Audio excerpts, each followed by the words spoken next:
오늘은 민수기 33장 말씀을 가지고 천국에 들어갈 성도라는 제목으로 같이 말씀의 은혜를 나누고자 합니다. 금방 335장 찬양에 대한 제가 이 찬양이 어떤 배경에서 나오게 된 건가를 말씀드렸죠. 그 배경을 알면 그 찬양을 부를 때의 느낌이 또 달라요. 전혀 그 배경을 모르고 그 찬양을 하는 것과 이런 배경에서 이 찬양이 나왔구나 라는 걸 알고 부르면 감동이 다르다 이 말이죠. 성경도 똑같아요. 이 본문이 쓰여진 배경이 뭔가, 어떤 배경 속에서 이 본문이 나왔는가를 아는 것은 그 말씀을 통해 은혜 받는 것이 다릅니다. 그래서 오늘 이 본문의 배경은 뭐냐면, 출애굽한 지 벌써 이제 40년이 지났어요. 40년이 다 됐어요. 그리고 이제 그들이 어디에 도착해 있냐면 여리고 맞은편 요단 강가 모압 평지에 지금 모여 있습니다. 이제 요단강만 건너면 뭐가 되는 거예요? 젖과 꿀이 흐르는 땅, 약속의 땅, 가나안에 들어가는 거예요. 바로 그 앞에까지 온 거죠. 그 모압 평지에서 이제 하나님께서 모세를 통해서 이스라엘 백성들에게 주신 말씀이 오늘 본문입니다. 그러니까 가나안 땅 들어가기 바로 직전에 주신 말씀이라는 거예요. 그걸 기억하시면 좋겠어요.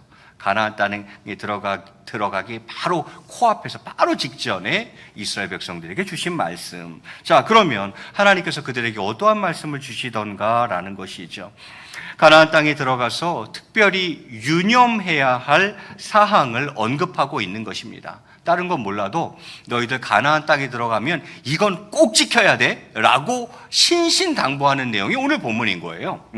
그래서 그 내용들을 먼저 대략적으로 살펴보면, 첫 번째, 가나안 거민을 다 멸하라는 거예요. 들어가면 가나안에 있는 그 원주민들, 가나안 족속들, 그들을 전부 다 진멸할 것을 하나님께서 말씀하고 계시고, 두 번째는 그들의 우상, 산당 무조건 다 파괴하라라고 두 번째 말씀하시는 거예요. 남기면 안 돼. 모든 우상, 모든 산당 싹 다 없애. 이게 두 번째. 세 번째는요, 그 가나안 땅을 이제 너희들이 나눠 가져야 되는데 제비 뽑아서 해. 누구는 막 좋은 땅 갖고 싶고, 누구는 또 안 좋은 땅 갖고 싶고 그러겠어요? 다 좋은 땅 갖고 싶지. 그러니까 12지파가 제비 뽑아서 땅을 정하도록 해. 세 번째 그 얘기 하셨고, 마지막 당부는, 만약에 너희가 이 하나님의 계명, 이 명령을 준행하지 않을 때에는 과연 어떤 결과가 오는가? 그걸 마지막으로 딱 얘기하면서 끝. 이렇게 네 가지 언급하는 게 오늘 본문입니다.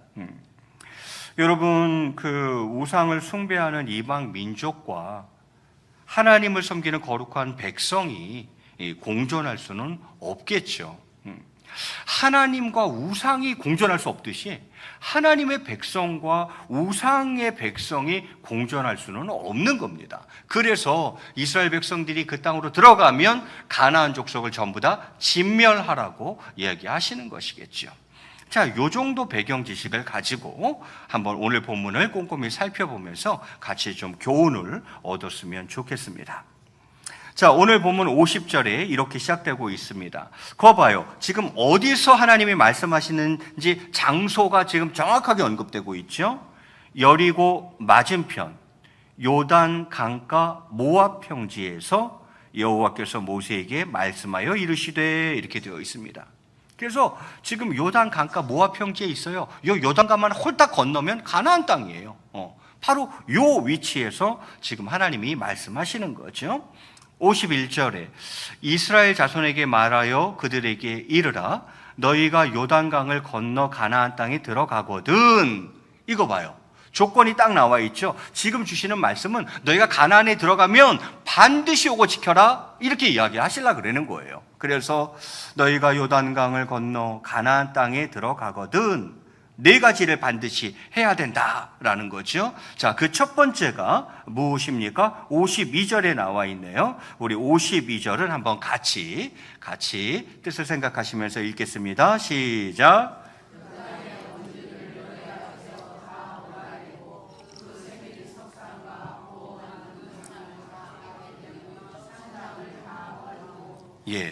두 가지 명령이 52절 안에 담겨져 있는데, 첫 번째는 무엇입니까? 그 땅의 원주민을 너희 앞에서 뭐 하라고요? 다 몰아내라, 이렇게 되어져 있습니다. 여러분, 가나안 정복 전쟁을 이제 치러야 해요. 그래서 그 정복 전쟁을 통해서 그 가나안 땅에 살고 있는 그 토착민들을 그곳에서 전원 쫓아내라는 하나님의 굉장히 좀 단호하고도 엄중한 명령이죠. 그럼 하나님께서 그러한 지시를 내리셨던 이유가 뭐겠습니까? 이유는 크게 두 가지라고 봅니다. 첫 번째는 무엇이냐면 우상 숭배에 대한 심판이에요. 가나안 족속들이 다 지금 뭐 섬기고 있어요? 우상 섬기고 있잖아요. 그러니까 우상을 섬기는 민족에 대한 하나님의 심판을 하나님께서 누구를 통해서 하시려고 하는 거예요? 이스라엘을 통해서 하려고 그러는 거예요. 그게 첫 번째 이유입니다. 가나안이 만약에 하나님을 섬기고 있으면 하나님이 이렇게 하시지 않겠죠. 그런데 지금 가나안 족속들이 다 우상을 숭배하고 있단 말이죠. 그러니까 이들을 심판해야 되는데 그 심판을 누구를 통해서 하시겠다는 거예요? 이스라엘을 통해서 하시겠다는 거예요. 그래서 그들을 진멸하라고 하나님이 말씀하시는 거죠. 두 번째 이유가 있다면 그것은 바로 이스라엘 백성들이 그들의 문화와 종교에 동화되는 일을 방지하기 위해서인 것입니다. 그들을 진멸하지 않으면 이스라엘 백성들이 그 가나안 땅에 들어가서 그들과 막 어울려 지내면서 그들의 문화에 젖어들겠죠. 그 우상을 숭배하는 그 문화, 그 종교에 서서히 이제 녹아들겠죠. 동화되겠죠. 이것을 방지하기 위해서는 어떻게 해야 되느냐? 싹 없애야 된다는 거예요. 동화되지 못하도록 그렇게 해야 된다는 것이죠. 그래서 하나님께서 이 명령을 내리시는 것입니다. 가나안 족속들은 우상 숭배며 뭐 잡신이며 뭐 섬기고 있으니까 심판받아야 마땅하고, 그리고 남겨두면 반드시 나의 백성 이스라엘, 이 거룩한 백성들이 가가지고 물들 거야. 그러니 아예 들어가면 가나안 족속들을 전부 진멸해, 이렇게 하나님이 명령하고 있는 것이죠. 여러분, 그러나 아시죠? 이스라엘 백성들은 가나안 정복 후에 하나님의 이 명령을 무시했어요. 무시한 채 원주민들을 노예로 삼고 심지어는 그들과 혼인도 서슴지 않았죠. 그래서 결국 그들에게 동화되어서 우상 숭배의 길로 나갔다라는 것을 우리가 다 알고 있습니다. 이 명령을 준행하지 않은 거예요. 남겨둔 거예요. 왜 남겨뒀겠어요? 아우, 아깝다. 왜 다 죽여? 저기 노예로 부리면 얼마나 좋은데, 종 삼으면 우리가 얼마나 편한데. 하나님은 진멸하라 그랬는데, 이유가 있어서 진멸하라 그랬는데 진멸 안 한 거예요. 아깝다는 거죠. 그냥 우리가 알았어, 노예로서 그냥 쓸게요, 종으로 쓸게요 하고 남겨둔 거예요. 예. 그리고는 조금 시간이 지나니까 이거 결혼까지 하네. 예. 이방인들과 막 결혼까지 하는 거예요. 그러니 결과가 어떻게 되겠어요? 당연히 하나님이 우려했던 대로 동화되기 시작하는 거예요. 그 가나안 문화, 가나안 우상, 그 종교에 서서히 물들어가기 시작하는 거죠. 그리고는 결국은 우상 숭배의 길로 가지 않습니까? 안타까운 일이죠. 여기서 일단 우리가 기억해야 될 것은 부분적인 순종은 우리를 유혹에 빠지게 만든다라는 거예요. 부분적인 순종 말이죠. 이건 반드시 우리에게 유혹에 빠지게 만들어요. 아예 진멸하라 그러면 그냥 싹 다 진멸했어야 되는 거죠. 전적으로 순종했어야 되는 거죠. 그런데 약간 부분적으로 순종한 거야. 어느 정도 진멸을 했는데 남겨두는 거죠. 완전히 순종 안 한 거죠. 부분적으로 순종한 거죠. 아니나 다를까 그게 유혹거리가 되어서 결국 이스라엘을 넘어지게 만들더라라는 것입니다. 그것이 바로 52절 말씀인 거예요. 그래서 52절을 여러분 아까 꼼꼼히 보신 분들은 눈치채셨을 거예요. 이 짧은 문장 속에서 3번이나 반복되는 단어가 있어요. 반복된다는 건 무조건 중요한 단어란 뜻이에요. 이 짧은 한 구절 속에서 3번이나 반복되는 단어가 뭔가요? 다라는 단어죠. 다. 그 땅의 원주민을 너희 앞에서 어떻게 몰아내고? 다 몰아내고, 그 새긴 석상과 부어 만든 우상을 뭐하고? 다 깨뜨리고, 산당도 다 어떻게 하고? 다 헐고, 다. 그런데 이가 다 하지 않은 거죠. 자, 이렇게 말씀하고, 그 다음 이렇게 해서 이제 두 가지가 언급된 거죠. 첫 번째, 원주민 진멸해라. 둘째, 우상, 산당 다 헐어라. 이 두 가지 명령이 52절에 담겨져 있고, 그 다음 세 번째 명령이 바로 이제 53절 4절에 나오죠. 53절에 보니까 그 땅을 점령하여 거기에 거주하라. 내가 그 땅을 너희 소유로 너희에게 주었음이라. 너희의 종족을 따라, 이거 지파를 따라죠. 그 땅을 제비 뽑아 나눌 것이니 수가 많으면 많은 기업을 주고 적으면 적은 기업을 주되 각기 제비 뽑은 대로 그 소유가 될 것인즉 너희 조상의 지파를 따라 기업을 받을 것이니라. 이렇게 되어 있어요. 이스라엘이 12지파잖아요. 그래서 12지파 대표들이 나와서 제비 뽑아가지고 그 땅을 다 나눠 갖는 거예요. 그래서 두 가지 원칙을 적용했죠. 하나는 제비 뽑아 나눠 갖는다. 두 번째는 숫자가 많은 가족은 많은 걸 주고 숫자가 적은 가족은 조금 적은 걸 준다라는 이 두 가지 원칙으로 가나안 땅 분배를 했던 거죠. 자, 이것이 바로 세 번째 명령인 것이죠. 그러면서 55절에 부연하시기를, 자, 너희가 만일 그 땅의 원주민을 너희 앞에서 몰아내지 아니하면 너희가 남겨둔 자들이 너희의 눈에 가시와 너희의 옆구리에 찌르는 것이 되어 너희가 거주하는 땅에서 너희를 괴롭게 할 것이요. 이렇게 돼요. 이게 지금 하나님이 예상하신 거예요? 못 하신 거예요? 예상 어느 정도 하신 거죠. 야, 너희들 이거 완전히 안 몰아내면 그 남겨진 자들이 반드시 너희 눈에 가시 같은 존재가 될 거야. 너희 옆구리를 찌르는 것이 될 거야. 여기서 찌르는 것은 뭘 말하는 거냐면 그 뭐죠? 쇠창을 말하는 거예요. 삼지창을 말하는 거예요. 삼지창. 그 남아있는 가나안 원주민들이 너희 눈에 가시니까 이게 얼마나 괴롭겠어요. 눈에 가시가 들어갔으니까. 그런 존재가 반드시 될 거야. 옆구리에 마치 삼지창 같은 존재들이 될 거야. 그러니 뭐 하라는 거예요? 싹 다 없애. 싹 다 없애. 이 얘기를 한 번 더 강조하시는 거죠. 그러면서 끝자락에 이제 굉장히 그 엄중한 말씀으로 본문이 마무리되고 있어요. 그게 56절이죠. 우리만 마지막 말씀이니까 같이 읽겠습니다. 시작. 나는 그들에게 행하기로 생각한 것을 너희에게 행하리라. 이게 무슨 말이에요? 하나님의 백성이 우상 숭배를 묵과하거나 또는 그것을 승인한다면 이것은 우상 숭배자들의 행위보다 더 악한 것이기 때문에 그에 대한 심판을 하시겠다는 경고의 말씀인 거예요. 그들은 몰라서 그런다고 쳐. 그들은 우상숭배, 지네들이 하는 게 이게 우상숭배인지도 몰라서 그런다고 쳐. 그런데 그것을 아는 너희들이 그걸 따라간다? 그건 더 큰 죄라는 거죠. 그럼 내가 반드시 너희를 심판할 것이다. 이렇게 하나님이 말씀하시는 거죠. 그래서 그 심판은 어떤 심판을 할 거라고 얘기하시냐면 가나안 족속에 대한 저주가 오히려 이스라엘 위에 임할 것이라고 그렇게 말씀하세요. 가나안 족속에 대한 저주가 너희에게 임할 것이다. 이렇게 이야기하십니다. 이것은 우상 숭배에 대해서 굉장히 적극적으로 대항해야 함을 우리에게 분명하게 교훈해 주고 있는 그런 대목이죠. 여러분, 그래서 믿는 사람이 더 두려운 거예요. 사실은 안 믿는 사람들은 몰라서 그런다고 쳐. 몰라서 뭐가 뭔지 이제 속된 말로 똥오줌 못 가려서 그런다고 쳐요. 그런데 믿는 사람이 우상 숭배를 묵과한다? 우상 숭배를 승인한다? 아니, 그들을 따라서 우상 숭배를 한다? 이거는 정말 하나님이 가만 안 둔다라는 거예요. 이거는 큰 심판을 받을 일이다. 이렇게 하나님이 이야기하는 거예요. 그러면서 한 번 더 네 가지 반드시 지켜라.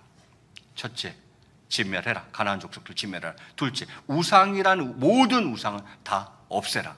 셋째, 땅 나누는데 제비 뽑기와 인원수에 따라서 공정하게 분배해라. 마지막, 이 명령 준행 안 해? 그러면 저주가 너희에게 임할 것이다. 이렇게 딱 이야기하고 본문이 마무리되는 거죠. 자, 이 본문을 가지고 저는 천국에 들어갈 성도라는 제목으로 말씀을 전하고자 합니다. 본문은 하나님께서 이스라엘 백성들에게 가나안에 들어가서 해야 할 일들을 지금 보여주고 있는 거죠. 오늘날에 우리에게 있어서 가나안은 어디죠? 천국이죠. 예. 우리는 하나님께서 이스라엘 백성들에게 가나안에 들어가면 죄악을 도말하고 또 오직 하나님만 섬겨야 한다라고 말씀하시는 것을 오늘 본문을 통해서 듣지 않습니까? 이와 마찬가지로 천국은 우리 모든 성도들이 추구하는 최고의 목표이고 또한 우리가 반드시 돌아가야 할 본향 아닙니까? 그 옛날 이스라엘 백성들이 광야에서 지낼 때 그렇게도 염원했던 약속의 땅 가나안처럼 말이죠. 그들이 40년 동안 광야에서 뺑뺑이 돌면서 그 약속의 땅을 얼마나 소망했겠어요. 빨리 거기 가고 싶다. 우리도 마찬가지 아닙니까? 우리도 천국에 대한 소망을 가지고 살아가고 있잖아요. 자, 그러므로 우리가 오늘 본문을 통해서 천국에 들어갈 우리 성도들, 가나안 땅에 들어갈 이스라엘 백성들이 지켜야 될 네 가지가 천국에 들어갈 우리 성도들이 마땅히 행해야 될 네 가지와 같다라는 거죠. 그것이 무엇인지를 다시 한번 정리하고자 합니다. 첫 번째는 죄를 멀리해야 된다는 거예요. 죄를 멀리해야 된다. 오늘 본문 52절에 그러잖아요. 그 땅 거민을 너희 앞에서 다 몰아내고 우상, 산당 다 회파하고 이렇게 얘기하잖아요. 이게 결국 무슨 얘기를 하는 거예요? 그 가증한 우상 숭배 또 영적 도덕적 죄악에 찌든 그 원주민을 몰아내라는 명령이잖아요. 결국 이스라엘 백성들을 오염시킬 가능성이 있는 그 죄악을 미리 뿌리채 뽑아내라는 것입니다. 가나안이 죄에 물들어 있어요. 그래서 너희들 들어가서 그거 아예 처음부터 애초부터 미리 뿌리채 뽑아내지 않으면 너희가 들어갔을 때 반드시 그 죄악에 물들어 라고 이야기하시는 거잖아요. 여러분, 하나님 나라에 들어갈 사람은 언제나 죄를 멀리해야 합니다. 자칫 죄를 가까이 하다 보면 자기도 모르는 새에 유혹되기 쉽기 때문이죠. 죄의 요소를 제거하지 않는다라면 그 죄악의 요소가 성도들의 삶과 인격을 병들게 하고 그 남겨둔 그 죄악이 결국은 우리의 몸과 영혼을 파멸로 끌어간다라는 것입니다. 그래서 죄는 멀리 해야 되는 것이죠.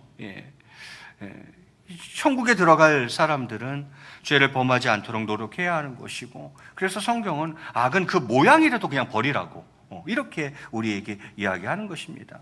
죄는 하나님을 가까이 할 수 없게 만듭니다. 왜냐하면 하나님은 거룩한 분이시기 때문에 그렇죠. 그래서 성도들은 자신들의 삶 속에서 죄의 유혹을 받을 만한 여지가 있는 것들은 무엇이든지 모두 제거해서 죄에 빠지지 않도록 주의해야 한다라는 것입니다. 여러분, 천국에 들어갈 성도가 해야 될 첫 번째 게 뭐라고요? 죄를 멀리해야 됩니다. 그래서 내 주변에 내가 이게 물들 가능성이 있는 것들이 있으면 아예 진멸을 해버려야 되는 거예요. 조금이라도 남겨두면 그게 반드시 나에게 영향을 미친다라는 것이죠. 그래서 우리가 죄를 멀리해야 된다는 거 기억하시고, 두 번째는 오직 하나님만 섬겨야 한다라는 것입니다. 51절 얘기됐던 대목이 그런 대목이잖아요. 뭐 석상, 부어 만든 우상, 그리고 산당 모두 회파하라는 명령 아닙니까? 그럼 이 모든 우상을 제거하라는 것은, 우상을 없애버리라는 것은 누구만 섬겨야 된다는 뜻이겠어요?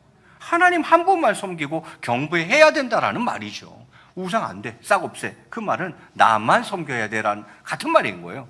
하나님 한 분만 섬기고 하나님께만 경배해야 된다라는 말이죠. 하나님은 하나님 외에 다른 신을 섬기는 것을 용납하지 않으십니다. 오직 하나님 한 분만을 섬기기를 원하십니다. 그렇습니다.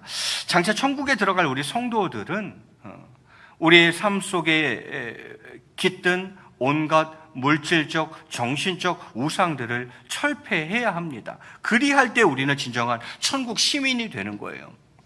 여러분, 이스라엘 백성들이 가나안 땅에 들어갈 거예요. 가나안 땅에 들어가야 할 이스라엘 백성들이 해야 할 일은 우상을 제거하는 것, 곧 하나님만 섬기는 것이에요. 그럼 똑같죠. 천국에 우린 들어갈 거예요. 천국에 들어가야 될 성도들이 해야 할 일은 우상을 제거하는 거예요. 하나님만 섬기는 거예요. 이게 천국에 들어갈 성도가 해야 할 일이다라는 것이죠. 그래서 두 번째는 바로 오직 하나님만 섬겨야 하겠다라는 것입니다. 마지막 한 가지가 있다라면 그것은 오직 하나님의 말씀에 순종해야 하겠다라는 것입니다.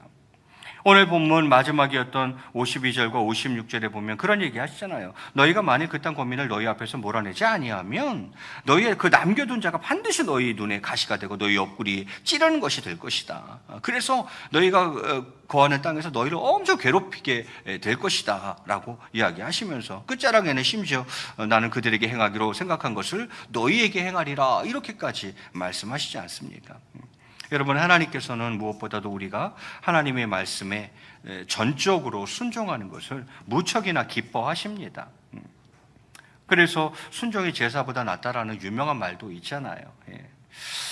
죄된 요소를 제거하지 않는다라면 문제가 되고, 그 말씀에 순종하지 않는다라면 문제가 되고, 그 말씀에 순종하되 부분적으로 순종한다면 이게 반드시 문제가 된다라는 거예요. 여러분, 우리는 마땅히 하나님의 말씀을 순종해야 하고 순종하는 자들이 축복을 받죠. 그러므로 우리 성도들은 정말 하나님의 말씀에 온전히 전적으로 100% 순종하는 삶을 살아야 하겠다라는 것입니다. 말씀을 정리할까 합니다. 저는 이제 가나안 땅 코앞에 와서 가나안 땅에 들어갈 이스라엘 백성들에게 하나님께서 요 네 가지는 너희들 반드시 지켜야 된다라고 얘기했던 요 대목들을 보면서 똑같겠구나. 우리는 지금 천국 코앞에 와 있는데 천국에 들어갈 성도로서 이 네 가지는 꼭 지켜야 되는 상황이구나라는 것을 묵상해 보았습니다. 마지막은 경고의 말씀이라고 치면 나머지 세 개는 꼭 지켜야 될 부분들이죠. 죄를 멀리해야 한다. 둘째, 오직 하나님만 섬겨야 한다. 마지막은 하나님 말씀에 전적으로 순종해야 한다라는 것이죠. 이것이 명확한 것은 반대를 생각해 보면 딱 맞아요. 반대를 생각해 보면 여러분, 이게 죄를 가까이 하고 또 하나님을 또 안 섬기는 건 아닌데 하나님도 섬기면서 더불어 우상도 섬기고 그리고 하나님 말씀에 순종을 또 전혀 안 하는 건 아니야. 그런데 하나님 말씀에 부분적으로 순종한다라면 죄를 가까이 하고 하나님과 더불어 우상 섬기고 하나님 말씀에 부분적으로 순종하고 천국에 어울리는 사람이냐 이 말이에요. 안 어울린다 이 말이에요. 어찌 이러한 사람이 천국에 어울리는 사람이겠습니까? 그래서 신약시대에 가면 예수님이 그런 말씀하시는 거예요. 이런 자들은 하나님 나라에 합당치 않다 이렇게 이야기하시는 거예요. 하나님 나라에 합당치가 않다라는 거죠. 맞죠? 그래서 천국에 들어가야 할 우리는 어떻게 해야 하는 것입니까?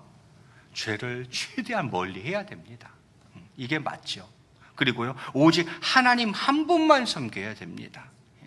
그리고는요, 하나님 말씀에 순종해야 하는 것입니다. 우리 모두 이러한 생활을 해서 정말 하늘 가나안, 천국이죠. 그 하늘 가나안에서 하나님께 칭찬받는 저와 여러분이 다 되시기를 주님의 이름으로 간절히 축원드리겠습니다.